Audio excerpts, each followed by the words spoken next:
welcome again to this event tonight in regarding to our Old Dominion Mine Park. First, I want to take the opportunity and introduce some of our council members that are here. We have Councilman Mike Pasteur and Councilman Mariano Gonzalez. And from Congressman O'Halloran's office, we have Eliana Juarez in the audience too. As we open this discussion tonight, what I want to emphasize is that we are conscientious of time and comments. We give opportunity to everybody who wants to speak to ask questions. I know we got a set of questions already that I would think that most of it will be answered before before their presentation is over. And I ask that we remain focused on what this meeting, the subject is, and that's Old Dominion Park. Okay, that we don't stray from that. And as a city, we look forward to continued strong relationship with BHP and partnership for the future. So as we conclude tonight, our hope is to have a better understanding of what the short-term goal and the long-term goal for Old Dominion Park is. So the decisions we make for the future, we need to be strategic and look at the bigger picture and make sure, what is good for our entire community, not just for the city of Globe, for the entire Globe Miami community. We do have some staff here that are here to answer any questions. We have Paul Jepson, our city manager. We have Chief Robinson with the fire department. We have Michelle Yerkovich with code enforcement. We have Linda Adanete, who's our economic and community development director. And then staff from BHP is Kevin Ramsey, who's the manager of BHP Arizona Legacy Assets. And tonight our moderator from BHP will be Alexandra Ellie Dion, Principal BH Corporate Affairs and Legacy Assets. So I'm going to turn it over to Ellie, and like I said, she'll be the moderator. We will have a floating mic if you have questions. Other than that, we have to get to a mic because we have it being YouTube, so we need to make sure that you're on a mic so they can hear you. Okay? So Ellie? Does everyone hear me? Hi, I'm Allie with BHP. I handle community relations, corporate affairs, government relations, and all of that fun stuff. Thank you all for taking time out of your Tuesday evening. I know that you all probably have kids and dinners and boards and events to get to, so we really appreciate it. As the mayor said, we're going to go ahead and give a short presentation. We do ask that you keep your questions to the end. We might answer a lot of them during our presentation, and if we don't, I'm happy to stay here all night long to answer all the questions that you guys might have. So we're going to go ahead and start with a technical overview and what's going on at Old Dominion and why it's been closed indefinitely and what the future might look like. And then we'll end with some alternative recreation opportunities that we're hoping to invest in. All right, I'm going to give it over to Kevin. All right, thank you, Allie. I'll have a little bit of technical difficulty, I'm sure, so just bear with me as we get this slideshow working, but I'd just echo Allie's comments that we appreciate everybody coming out and spending some time with us today, and hopefully we can clarify and answer questions and give you guys a good status update about where we're at with Old Dominion. I'd relate that personally, I've been in Arizona, in Globe for the last just about 3 years, and I acutely feel the significance of the recreational facilities and options that are available. So, the access to this park and the other features are certainly something that are not remote and outside of my consideration as a resident also of the community and a user of those facilities. So we'll, all right, that wasn't even that difficult. So just a little bit on the sort of key history for Old Dominion. For many of you who have sort of avid interest in mining and the mining community, and our park was established on a former mining property that was one of the first areas that was staked and developed for mining within Globe, Arizona. So the original claim staking that took place occurred in 1874. And some of the earliest mining that took place in that main shaft, the shaft that still formed some of the modern mine development that comprised the Old Dominion mine, had begun by the early 1880s. There was a substantial expansion of that mine in the early 1900s, and in particular, the head frame that you guys all see, we know as A shaft, that sits above a shaft that goes down into the underground workings from that mine. That had sunk down to about 2,600 feet below ground surface by the end of mine operation in the 1930s and the early 30s. But that end of main mine operation wasn't the end of operations at that site. That site has been managed continuously since then with dewatering of the underground workings and a few incidental mining operations that had taken place in the 40s and 50s. So right up and through present day, we still run systems to manage water in the underground workings. So we have had pumps that previously were installed at what we call the 1600 level, which was a level 1,600 feet below the ground surface, because miners are really novel when it comes to naming. But that dewatering system was replaced with an installation that was put in the shaft, so hung in the shaft. So we actually use, if you look up by the head frame, we have dewatering infrastructure that hangs down in that mine shaft, and that's part of how we complete our water management for that facility. That water also is used to support other mine operations in the area. So it's both local management for the site as well as supporting ongoing mining. So it's essentially a continuation of the mining heritage that started in this community. Couple key milestones that taken place, just to note. So there was a reclamation work. I know this is hard for me to see, so I imagine it's near impossible for you folks, but there's data up there. They basically call out that in early 2000s, the main reclamation of the site that established the Old Dominion Mine Park and also established a lot of surface water management infrastructure had completed really by about 2006. And we skip forward to just some of the more recent contemporary milestones. So one of them occurred in the beginning of 2020. So BHP did a presentation actually at Town and Council as well, and communicate around this, that cut off access to the tailings portion of the mine park. So that was the flat portion where people were walking around. That in 2020 had been cut off pending a number of geotechnical and characterization efforts that were going to be undertaken as part of some tailings programs that BHP is initiating on a global scale. And more recently, we shut down access to the whole park. Originally, that was intended to be for about a 5-month or 6-month period, because we were looking at that point in time to get some of our equipment in and get the drilling complete, which puts a high traffic load in through this area. So it's not originally at that time, we were not thinking that this would be a protracted shutdown for the section of the park that included the playground and the walking trails in around the historical features, but that was a necessary shutdown because we have multiple drill rigs, crews, people moving in and out, lots of traffic, and that poses hazards whenever you're on an operating site and have uncontrolled access, especially where children may be present and playing around. More recently, in 2022, so keeping in mind that the first sinking of A shaft happened in the 1880s. So by the end of the 1880s, A shaft had been sunk 600 feet below ground surface. And the way a shaft is constructed, it's essentially just a straight hole, hole in the ground that goes just straight down. That's what provides access to the underground workings in the mine. So bear in mind that at this point, it's near 140 years old from the original construction, and the way that was built was with a lot of timbers. So the timbers are actually placed as they went down that shaft to help support the ground from heaving in.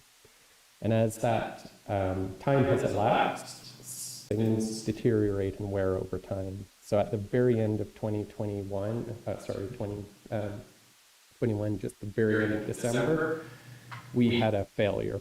We effectively didn't actually realize until the beginning of 2022 that there had been a partial shaft collapse. So within A shaft, where we have those pump systems that manage our underground water, we had some of the timbers heave in and some of the concrete fall, which sort of peels off the wall.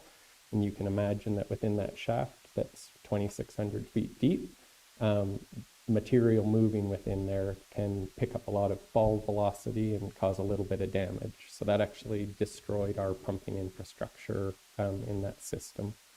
So we have been doing a bit of work starting in January 2022, excuse me, to follow up and see about what physical remedies we can get in place to restore our pumping and water management infrastructure.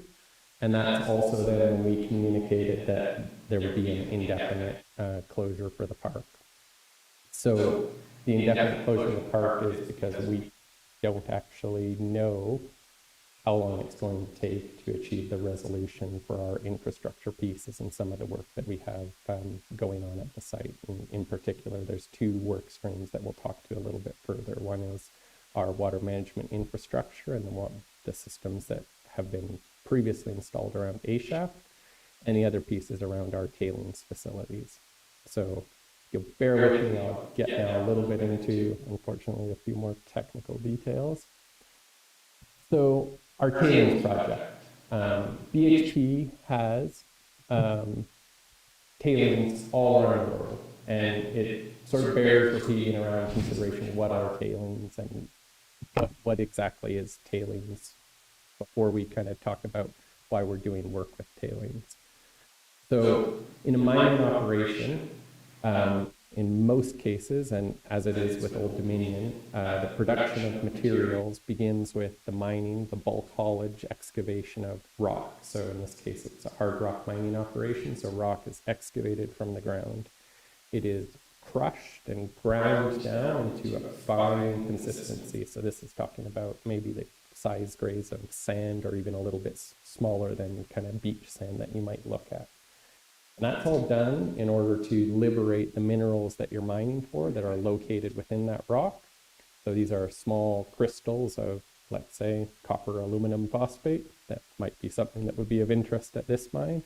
But this process is common amongst all of the sort of common base metal hard rock mining. So rock is excavated, ground down to a fine sand. That way the little crystal grains of sand that have the mineral that you want can be separated from the crystal grains that were the rest of the rock. The crystal grains that you wanted to remove are then salvaged as part of the usually flotation recovery, the milling process.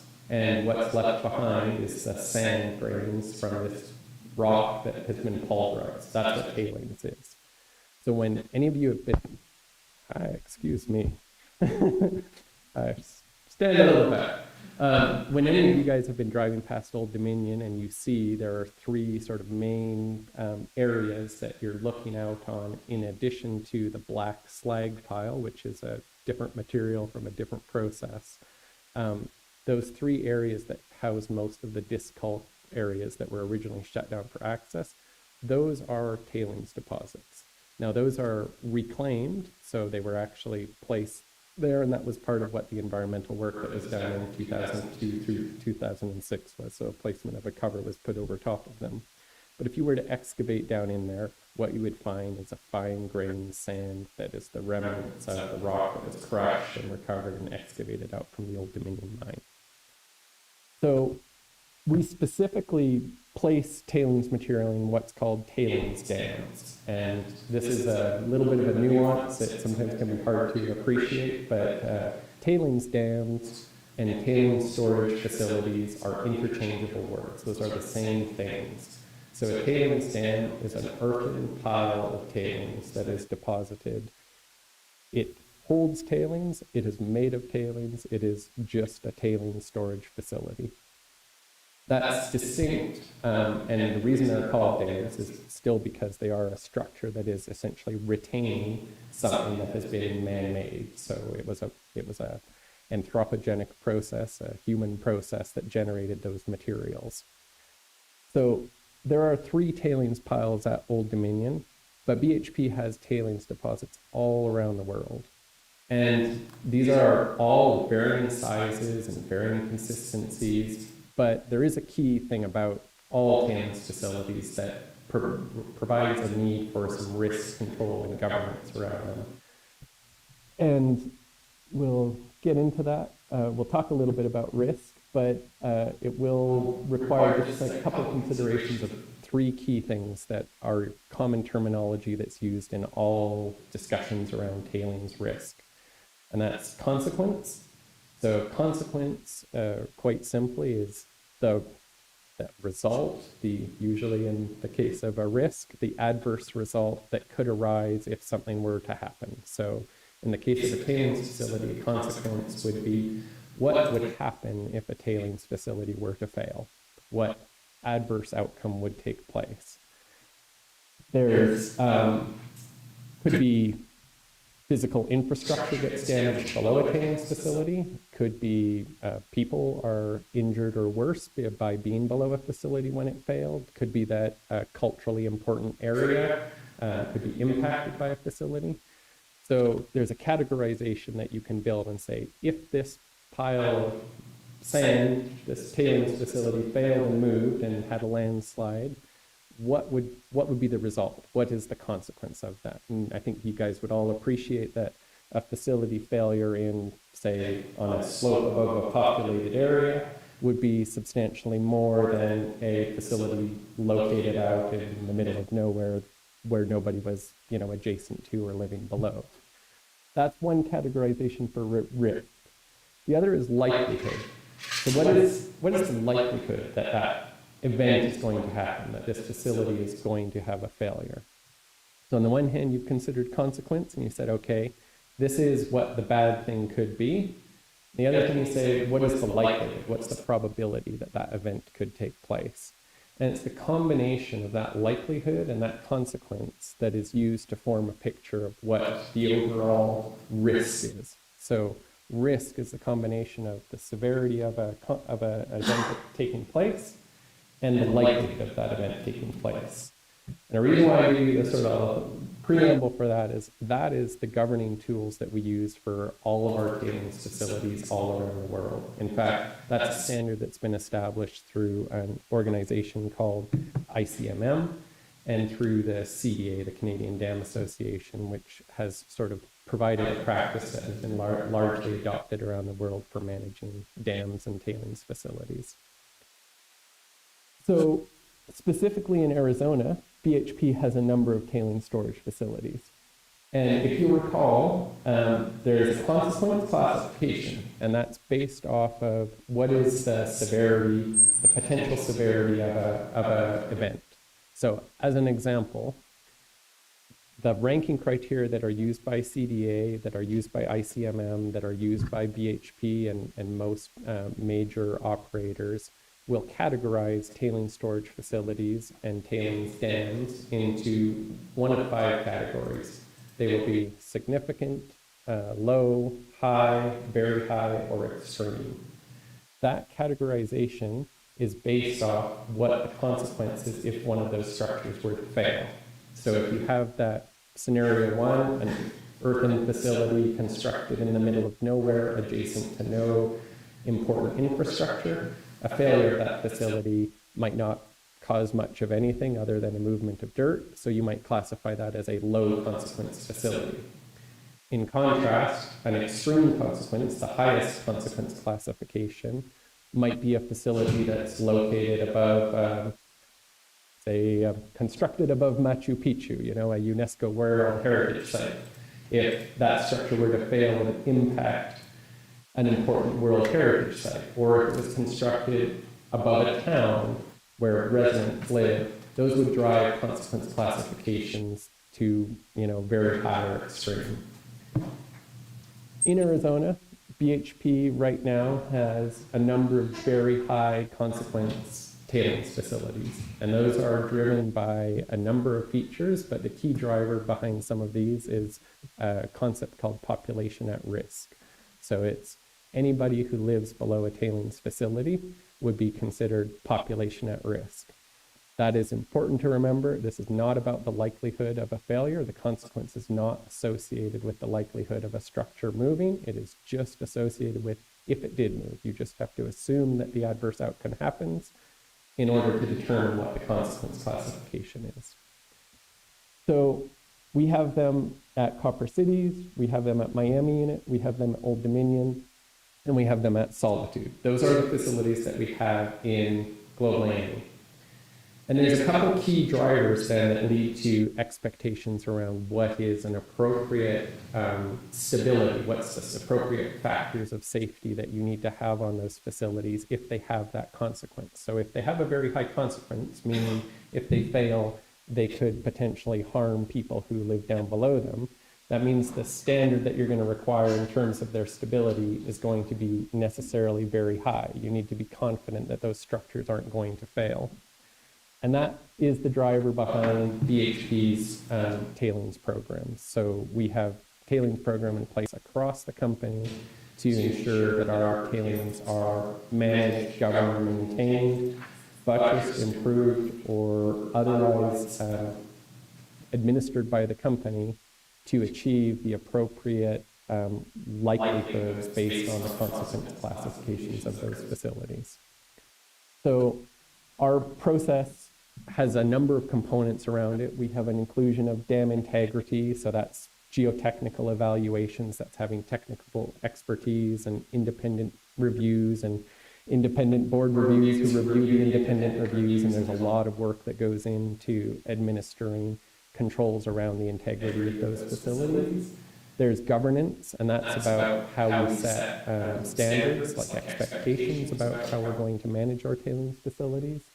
There's monitoring, surveillance, and review. So we have a lot of instrumentation, everything ranging from satellite monitoring to physical installations on our tailings facilities that are used to monitor the geotechnical conditions on those facilities. And then emergency preparedness and response, which is focused on how do you still, despite all of your best measures, make sure that you still have plans if things don't go the way that your technical planning, measurements, monitoring has indicated. That has led to some tailings projects in Globe Miami. So there's a number of tailings projects. I think we did present here maybe a little bit over 2 years ago to talk about our Miami Avenue Tailings Mitigation Project.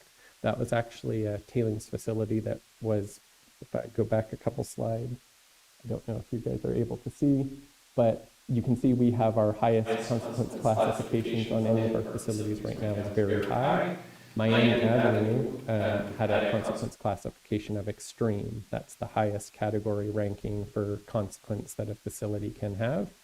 So 2 years ago when we came and we presented, talked about our project, Miami Avenue was in the process of being mitigated. We were actually doing work to improve the risk conditions because with the high consequence, we did not see that the structure met all of the governance standards that we were looking to establish for that facility. So that project was completed, and therefore Miami Avenue no longer shows on this list because we've actually moved all of those tailings into a separate repository at a different location. Old Dominion is another project that we have. We have a tailings project here to look at addressing and achieving our key risk indicators. So what is the potential risk that the structures pose and what, if any, mitigation is required. This is a process that's being done across the company on every single tailings facility we own. And this has generally been a high focus from mining companies around the world since there were several significant tailings structure failures in Brazil in the 2010s. So right now, it's hard to see on this screen timeline, but we essentially have several phases of engineering and investigation work that are going to be completed that lead into the implementation of whatever remedy, if a remedy is prescribed. And that starts with what you'll see labeled up IPS, which means identification phase study. That's essentially collecting of some preliminary information to assemble a picture of the facility and what some of the options, if any, are sort of indicated that might be implemented to improve the stability of the structure. That leads to a SPS phase, that's called a study phase. That study phase takes a longer period of time because that actually involves then a bigger assemblage of technical information and engineering to work on a remedy or a plan that aligns with whatever you've identified in your identification phase. in a general project scope, then we would run to a detailed phase, and the detailed phase is essentially detailed engineering for a remedy if you prescribed a remedy. And that would then be followed by execution. And execution always takes a while because regardless of the remedy that you end up selecting, you know, if you're talking about a major project, there's a significant amount of time that needs to get allocated for doing those work and doing that work safely. So we have an outline schedule right now for tailings project at Old Dominion. You can see on the far left, we are here sort of sitting at the end of Q3, early part of Q4 in 2022 in the end stages of IPS. There's still a few months of IPS work that's going to take place. There's a longer period of SPS, VPS, and execution. And so conceptually right now, we see work at Old Dominion potentially running into the 2017 timeframe. That is related to our tailings facilities. So that's the sort of package of our tailings project right now at Old Dominion.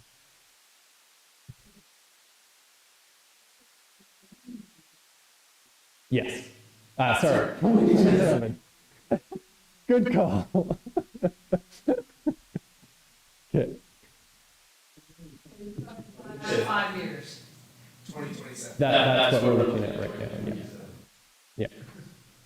So the other portion that I mentioned at the beginning, so we have sort of two pieces. We had started out in 2020 when we talked about shutdown of access to the tailings facility was related to our need to continue doing work out there and not having the intersection of activities between our crews and contractors doing work and public transiting and hiking through that area. That's the tailings risk portion. As I mentioned, at the end of 2021 and the beginning of 2022, we had an issue come present with the collapse or partial collapse of A-shaft. And that partial collapse of A-shaft has driven the need for a number of activities that circle over to the other portion of the park because that's where we access and provide our infrastructure for water management.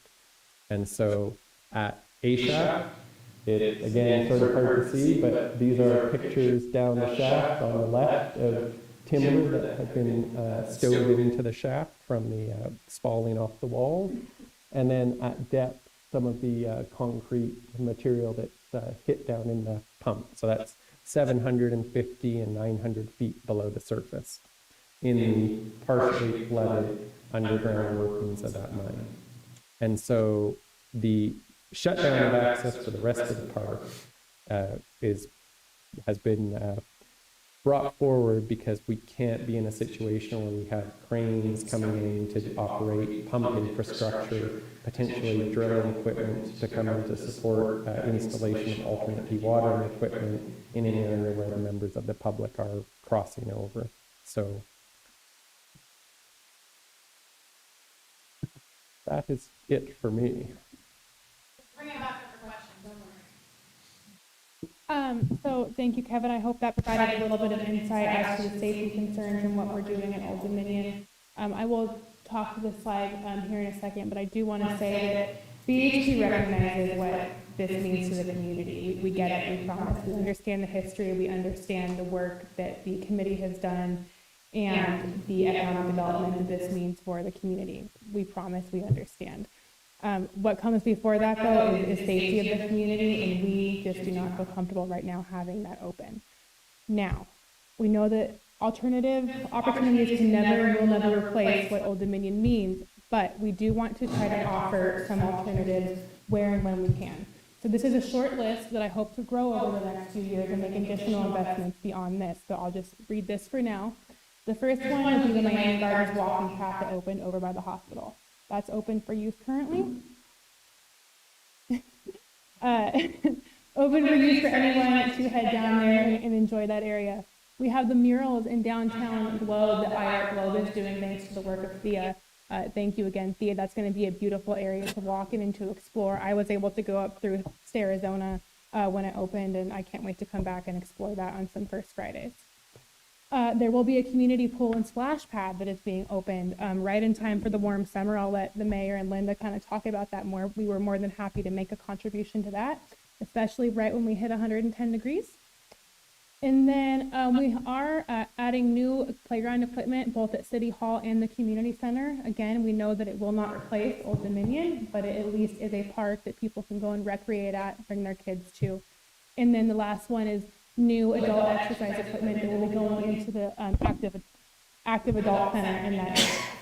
So now I would like to reiterate one more time that we understand that it does not replace Old Dominion, but it is a little bit of an alternative. And I'm happy to work with the mayor and Linda and anyone else on any other ideas that you guys have on what we can do for this community in the area of recreation and economic development. All right, that is the end of our presentation. It was pretty short there. We are happy to stand for questions if the mayor and Linda would like to kind of kick that off.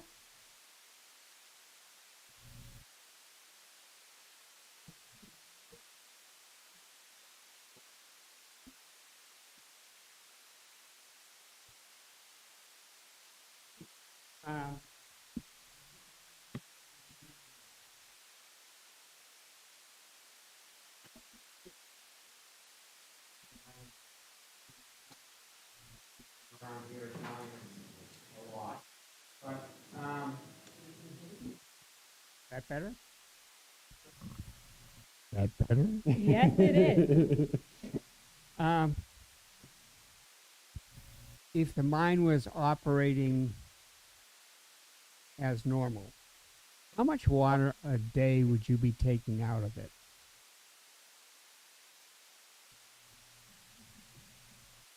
That varies a lot. So the infrastructure that's in place is operated in accordance with the management in the underground workings. So we control water by level, not by volume. So you're pumping water to Freeport, and where's the water going? You're So pumping out of it. the water that's removed from the underground workings is supplied to Pinto Valley. Okay. It's not saying what I'm getting at is this water. You've all seen in the news recently that water supplies are generally in Arizona depleting.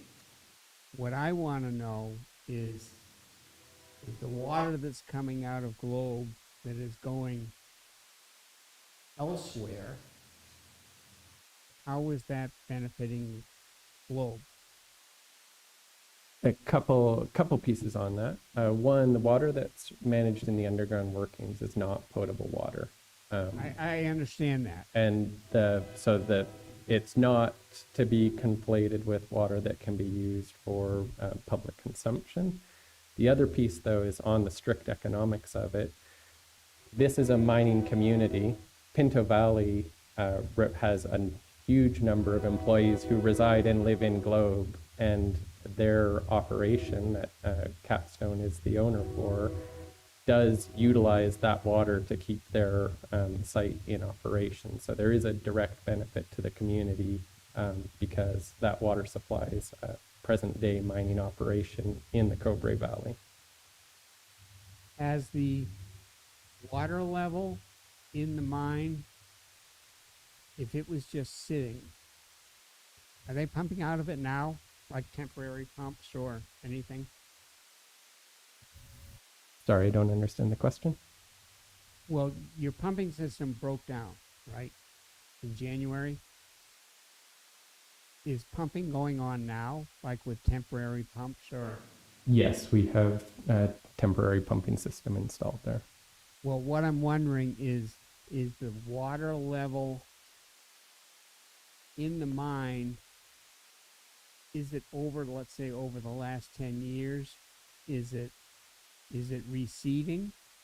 There's been no change to our water level. We've operated at the same elevation there for at least the last 20 years. That is what I was wondering. So you're not being affected at all by current changes in water conditions in the state? That's what I was wondering. I think that's a more complicated question because we control the water levels in the mine by level. So the utilize, like the volume of water that we may need to manage within that system may have decreased over that time, but that's not the control that we go on, because we're not actually withdrawing that water for the purpose of getting a volume production. We're controlling water in the underground workings as part of our management for that facility. Because I just wonder where the heck that water is coming from if the rest of the state is drying up. That is kind of what I was getting. Yeah, I think that would be a longer hydrological discussion. I'm happy to have a long portion on that, but I'd have to bring in, You're not the guy. we have a significant number of hydrogeo models and consultants, and that would be My main question was if it's staying, it seems to be staying constant. yes, we maintain it at a constant elevation. Thank you. Good evening. Thank you, Allie and Kevin, and we really appreciate the collaboration we've been able to do for 22 years on the park, but also all the investments you're making into our community right now. That is a tremendous gift to us at a time when we need recreation. So regardless of the Old Dominion, the other investments are fantastic, so thank you. I'm curious, the first IPS, the identification phase study, I understand that you've got all the heavy equipment coming and going and we can't utilize the park then. But when we shift to the next phases, is there the potential that the park would be open for some of those others while you're doing engineering and deciding on your, on your detailed phase, study phase, and before you get to execution? Yeah, there is a possibility. Unfortunately, I can't give you certainty right now, and that sort of circles back around a little bit with our term indefinite. It's indefinite because we cannot, at this point in time, define what the access requirements are going to be. We've done a lot of physical works out at the site, and associated with that then is a lot of technical evaluation of the information. That typically is a cyclical process. So after you've collected some information, you determine what is not answered by that first round of information to inform what subsequent information collection is required. And so in some instances, you might come to the conclusion of an IPS and say you have all of the information you need, and now it's more a desktop exercise. In other cases, you might come to the end of an IPS and say, we still need to do this amount of work to address these additional questions or clarify this understanding. So right now, with respect to the tailings project, we can't answer because we haven't completed the interpretation of the technical data coming from our IPS work. And I would just add, we had explained that we did have a mine shaft failure. Safety is our utmost concern over anything. So what we don't want to do is reopen it and have another failure while someone's on it or around it, or we can't immediately get to it to close it if we learn that, if someone's not on it. What I will say though is we recognize that Old Dominion Mine Park plays a part in a lot of events in the community, such as Old Dominion Days coming up. We did reopen for Coffee Fest, and we're happy to consider those types of events on a case-by-case basis and open where we can and work with the city to make sure that those facilities are available. That's fantastic. That was one of my next questions. Is your intention, Kevin, that the park will come back? Is that where you're hoping to go? I mean, on a personal level, for sure. I'm a biker and a hiker, and I rode many times in the few short months that I was, and it was open, my bike in around the mine park. So personally, yes, I absolutely would love that to be the outcome. I would say that the outcome is always going to be driven by evaluation of the technical basis for risk and the remedy that's put in place. So I wouldn't say that we actually have the answer behind whether or not that will be the case, because we don't yet have the information to support a final determination one way or the other with respect to the facility. So it is the desired outcome, but we have to do the technical work and have that be a core component of the informing process for what's going to happen with the park. May I keep going with one more and then I'll pass? Is there possibility as we're going along that we could end up collaborating in a way that's not able to happen right now because of safety, but where your heavy equipment is Monday through Thursday and the community can get on board Friday, Saturday, Sunday at the park? Is that something that could be done? You've done such a great job of bringing in fences and keeping things away so we could do Poppy Fest. I know that's the same intention with Old Dominion Days. Is that something that could become a schedule for us? I don't think that we'd be able to schedule work that way, and there's a few reasons why. Ultimately, from a habitual process, it's hard to align the work schedules against when members of the public may come out walking. We have had a number of instances of people coming past barriers and coming into those construction zones. And that, of course, puts people at undue risk as they are coming past drilling equipment, heavy equipment that's moving around in an area that is putatively controlled and isolated from that access. And so I think we can work to the extent of there is a specific event, a time frame for a key event to work a plan around opening the park. But I don't think it's tenable right now.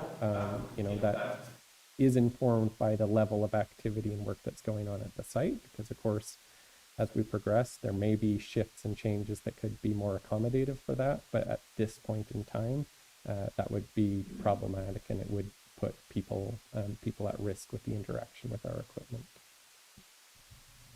My concern is that head frame is an iconic site for the community, and if you are working to stabilize the shaft that head frame sits over, is that are we going to end up seeing the head frame go away so that you all can do your shaft work to stabilize your shaft?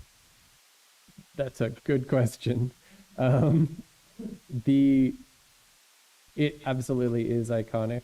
I will say from a strictly operational safety perspective, it is challenging, because when we have cranes and equipment in against a confined embankment and the head frame, it makes for a substantially elevated risk work environment for some of the work that we have going on there. And that, of course, is also then linked in with the partial shaft collapse in particular, because for technical sake, there was not a collar constructed on the shaft when it was originally built, and that has significance relating to the surface infrastructure that's around there. That all being said, we currently have no intention of doing anything with that head frame. We don't have a plan to remove that. We are trying to work on some longer-term solutions that A bigger crane to you believe it or not, we have the largest road legal cranes in the state of Arizona have come out there, and it's quite challenging within those confined work environments to do the lifting operations. And if we did have to remove it for any reason, we would do our best to preserve it and maybe move it somewhere where it could be viewed in the meantime. If it could be, put back when the work is done, great, but we wouldn't just tear it down. What I would hope is that you have somebody, maybe you, Kevin, that is thinking about, as the process is going on, and saying, oh, we're hitting a time right now where we're really not working up there very much. I think we could open the park for a month or something like that. I would like to know that somebody's thinking that way, as in addition to the safety. I understand the safety, but you guys would have some warning about, here, engineers are working on this, and there is a time frame here where we could open the park up. Even just opening the park up for, a week or something, would be valuable to us. So I'm just saying it would make me feel better if I knew that somebody in your organization was thinking that. Absolutely, and we're taking that into consideration. We've had a lot of conversations about this. I'm always bugging Kevin about something with the community. I think it goes back to our concern about safety, right? So we might be in a desktop phase where we're not actually working on the site. It does not take away the reliability of possible collapses, the current collapse, or anything that could happen on this tailings dam after the event when actually being there. So we're happy to take that into consideration, but again, if it doesn't pass the safety test for us, there's really nowhere else we can go with it. Right, and what I'm saying is, and again, there's more than one area in the park. So if we're talking about tailings dam collapse, that wouldn't preclude some of the other areas being opened at times. Yeah, I think the sort of difficult piece around that from a logistics perspective is opening and closing the park. Not everybody gets that notification, right? So you end up having the interfaces, and this, as I mentioned, it's been a bit of an issue in some of the work zones already from work out at Old Dominion that have resulted in people who have walked around the gates or come down in from the fences and put themselves into an active construction zone. We've dealt with a number of issues around that, and it's very hard mechanistically to build a process that you can open the gate for public to recreate for 1 week, then close it down for a month, then reopen it for a week without having other people who maybe, oh, I came here last Wednesday, this Wednesday I'll walk around, and inadvertently put themselves in a risk situation. I think for us, logistically, we are interested in seeing opportunities to open the park and open sections of the park, but it's probably not really tenable on those short on and off cycles. It's more when we can get a defined period of time that we say, yeah, okay, this would be acceptable. There's no undue risk for any members of the public. Then we can talk about access to those areas, but probably not in a cyclical fashion. Right, well, I just would feel good if I knew that somebody in the organization was thinking, hey, this is a good window, opportunity to let the community enjoy the park. Somebody was actually thinking. Yeah, I assure you that we spend every day thinking about what's of interest for the community and how the work that we're doing has benefits to the public or has adverse impacts to the public. Unfortunately, I don't think that there's going to be a scenario that we see the park sort of opening on a weekly cycle basis. We've done some risk evaluation around that right now, and there's not a circumstance that would afford that type of opening cycle.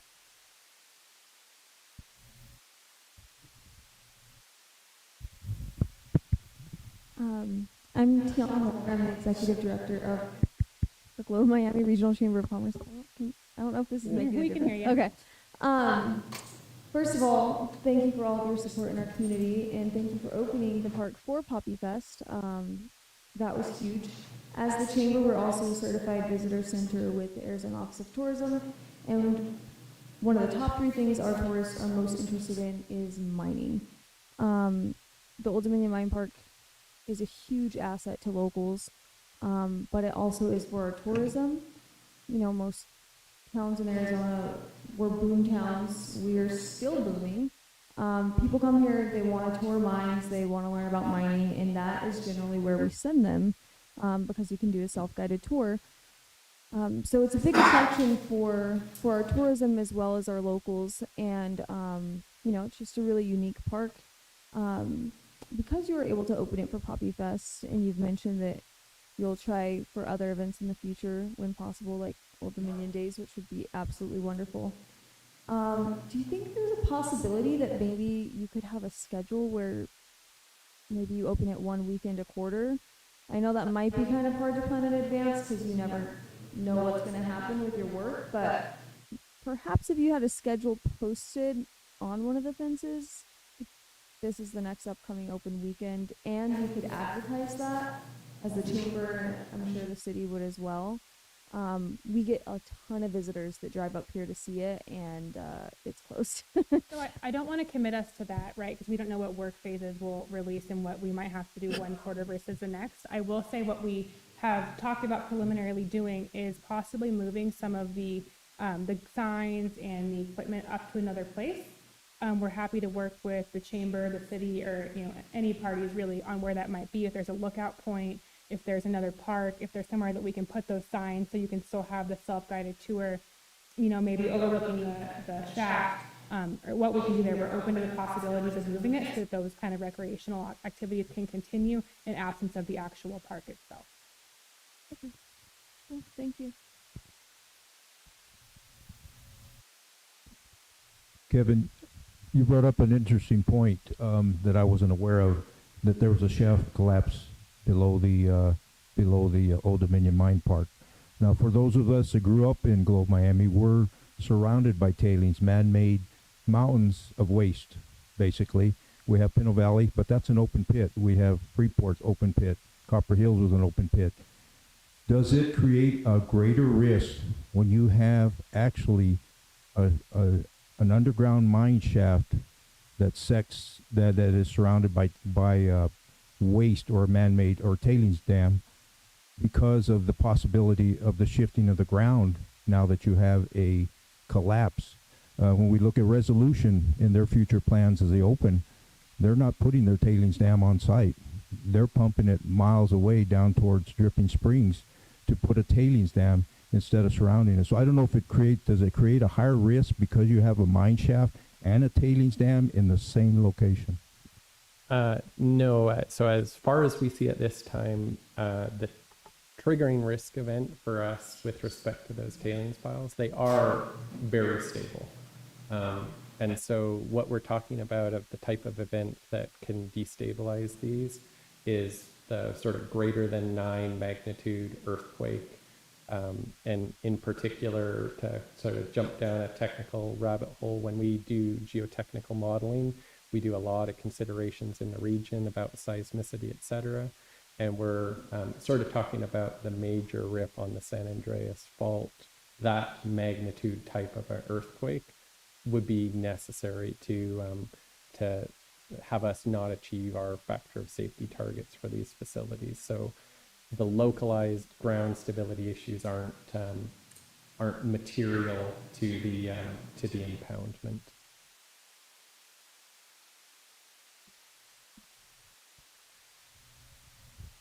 I have learned so much tonight, but I have more questions. Excellent. So I thought it was, yes, it was the first time that I heard of the shaft collapse and the pumping station. So that makes me wonder, I know the tailings have been around since 1918. 1918. Yeah. Thank you. And the pumping systems, can you talk a little bit about how old the pumping systems are? And was it the collapse of the shaft and the pumping system of water that created really the situation where we're at now versus a shorter time frame of BHP doing the work? Was it the collapse of the shaft? So the collapse, sorry, can you repeat the last part of the question? When you started your work, so here's the thing. When you started your work, what was the intent and what did you expect to find? And did the collapse of the A shaft affecting the pumping system create the new situation we're in now, where the next opening might be 2027? Does that make Yeah, sense? okay, I think I understand. So there are two independent and separate time frames revolving around this work. So the Tailings Risk Mitigation Program had kicked off at this site in the beginning of 2020. And at that point in time, there's no impact or operational problems associated with our Because they're stable. station. Yes. The water management and the tailings are two completely different components of activity at the site. So we have the water management system, which was originally constructed through underground pumping. That had been replaced in the 2000s with hanging pumps that are hung down in A shaft in order so that people didn't have to ride the lift down into the underground workings, given the aging state of the underground timbers. So, And that's what got affected. So the shaft collapse, essentially what you're looking at, if I can, this will probably help. Screwed up that hanging No worries. pump system. If you can see exactly, these are really hard to visualize, but what you see in the center of those images, that round thing, that's either the pump or the piping for the pump. So this is a camera view from down in the shaft looking at the pump or the pipe that hangs down in the center well. And so you can see on the left-hand side that it's not very reconcilable. You can see there's a bunch of timbers in there. That's debris floating on the top because those were non-saturated wood. But in addition to some of the timbers, some pieces of concrete and some, cables and stuff that had been in the shaft wall where the collapse had taken place have fallen down in. And as they fall, the shaft is not very big. So a shaft, for comparison's sake, is maybe about from me over to the fire chief distance away on the longest edge, and it's only 8 feet wide. And so what happens, that goes 2,600 feet straight down. You don't need a very big amount of dirt or material to fall loose to ping, ping, ping down the side and, pick up a lot of force and cause some damage to your infrastructure. So you need to rebuild the damage. So we're working on what the plan is there still right now. It's a hard thing to talk about rebuilding a 140-year-old timbered shaft. But you've got temporary pumping equipment that is still pumping water at the same level. Yes. So we have. So the water, lack of or too much of, or the water level is not an issue in terms of the safety of the stability of the No, this is. It's just a matter of the workforce that's on the ground level up above. Yes. Yeah, we have. Repairing that. Because geographically our A shaft and any of the other potential remedies that we look at for our water management infrastructure are located to the east of the tailings facilities. That puts them in direct conflict with the section of the park that we had left open when we shut down access to the tailings portion. So there is some additional work that we're needing to do in that area, and it is all surface. It's surface interactions that we're concerned about. Crane trucks coming in, material being staged, etc. The tailings piece is a longer period of time, and it may, depending on the remedy that's chosen, it may require an expansion of the boundary off of what we shut down in order to accommodate equipment or materials if a remedy was identified and chosen that needed that space. But right now, if it weren't for the collapse of ASHAC, we wouldn't be doing this presentation because we would have still just been reserving the tailings portion as a off limits, and we would have completed our characterization work and probably had a protracted period of time still before we'd have any input that would inform us one way or the other about the region that has recently been suspended from access. Okay. One last point, and then I'll turn this over, is just that I think that what we're all struggling with here is the exceptional asset that we had as a mining community in collaboration with BHP years ago to educate and engage people on the story of mining. And that's exceptional.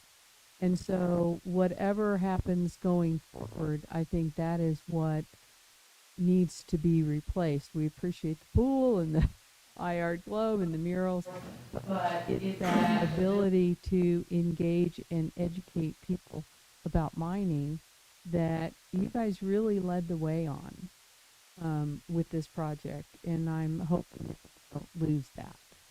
And we're open to ideas, like I said, maybe relocating some signage, whatever BHP can do to kind of keep that tradition going, we're happy to do. I'm happy to meet with anyone in this room or anyone outside of this room to see what the opportunities are, because we recognize that is a very important part of what this does for the community. Matt Storms, I live over on Sutherland, which is overlooking the park. Is that collapsed section a domino that could cause the rest of it to collapse? since that's now gone, or is that just a one piece? No, there's the shaft as a vertical entity. The amount of material that we're talking about within that shaft that's spalled is less than a couple dump truck loads worth of material. There's no exposure risk that extends from the underground and this shaft collapse that would extend radially even very far away from the shaft itself. But the shaft itself is not at risk of collapsing more since a piece is missing from the side of it? There's certainly the possibility that more material may fall in. So the shaft itself, typically in a sort of long-term progression of an unmaintained shaft, you will have a little bit of material spall or peel away from the wall and fall in. Whenever material breaks, it sort of sounds counter-logical, but it expands. It expands because there gets lots of void spaces where it used to be a solid, cohesive piece of material. So typically, if you left the shaft over the course of hundreds of years and you let it evolve, material would fall in periodically, and eventually the shaft would fill up with this rubbleized material. But the extent of propagation of that rubbleized material is actually quite narrow because a shaft as a structure has a huge vertical surface area, but only a very small volume. One more question, which just skipped my mind. Is the timetable that's the most important the shaft correction and replacement or fix or whatever it is, or the tailings? So it sounds like if the tailings project's done, it's still going to be closed because you need to figure out the shaft, period. We will certainly have our shaft water pumping issues resolved before the tailings project is resolved. I can't give you a time frame because we're still working on that, but I anticipate that in significantly shorter order. Is the access to the water for pumping and water management, are you only focused on a shaft, or are you, there's more ways than one to get at the groundwater and manage it. Are you also considering a well so that you don't have to fool around with a shaft at all? Yes, we're looking at a lot of different options. Okay. Sort of the next most credible is probably D shaft, which was a great name to follow A shaft. But The holes in the ground up there. Okay, Yeah. thank you.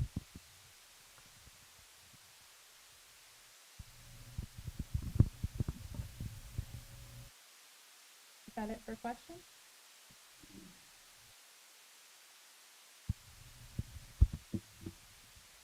I don't know if the community realizes how much work you did to potentially expand our easement, potentially move the park east. Before all this stuff happened, there was months and months and months of work that you were doing to stabilize fall risks, to close shafts, to open up new trails for us. We haven't been able to use it, but I want to say I recognize that and appreciate it, and wondered if that's a section that could be considered. I know your quarry's over there, you're not sure if you're going to need that for the tailings, but is that section a possibility? there is a chance that we can work on a alternate area. I don't know that section itself is well suited until we can resolve some of the other pieces, in particular around the water, because the termination of that trail kind of puts you into the area that we're having to keep isolated. But you are right. We spent a very significant amount of time and money. We had months of geotechnical engineers and earthworks and contract work done out to try and see about developing some additional trail systems. And unfortunately, thus far, we just haven't got a circumstance that we've been able to open that up. If things work out that we can get good, clear resolution around the work zones and the priorities, that absolutely is something that we're still looking at and hoping that we can do something with.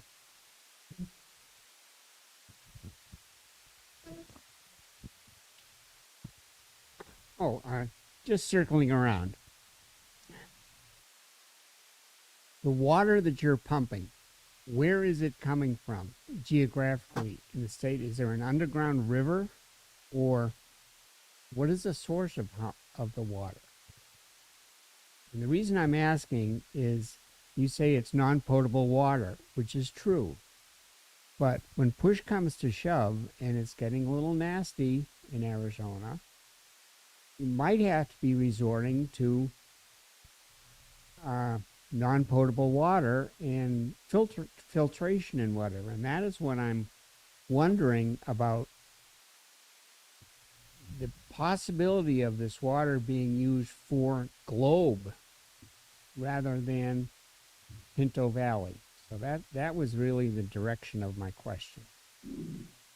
Yeah, I appreciate that kind of clarification. I think ultimately this water is not favorable for the purposes that you'd look at putting it over into a potable use.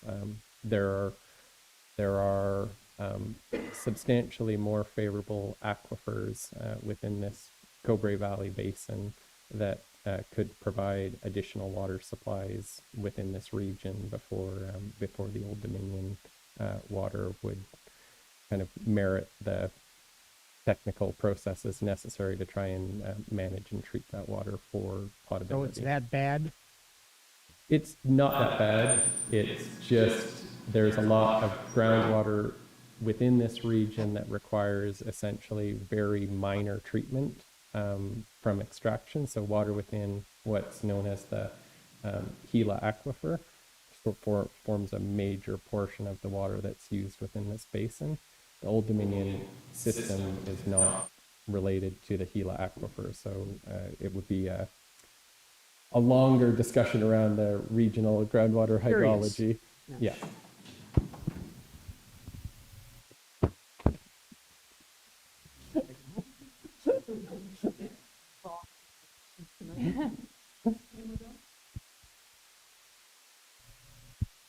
So I would like to say a few more words and hand it over to the mayor. First and foremost, Mayor and Linda and Paul, thank you so much for your partnership. We really appreciate you guys being a wonderful host community, not only for Old Dominion, but for all the work that we do. And we really do look forward to continuing the work on the pool and parks and development, wherever that might take us. And we appreciate the conversation. And I appreciate a community that takes time out of their week to come out and have these conversations. I think it's really important. So thank you, Mayor, and thank you, Linda. Thank you.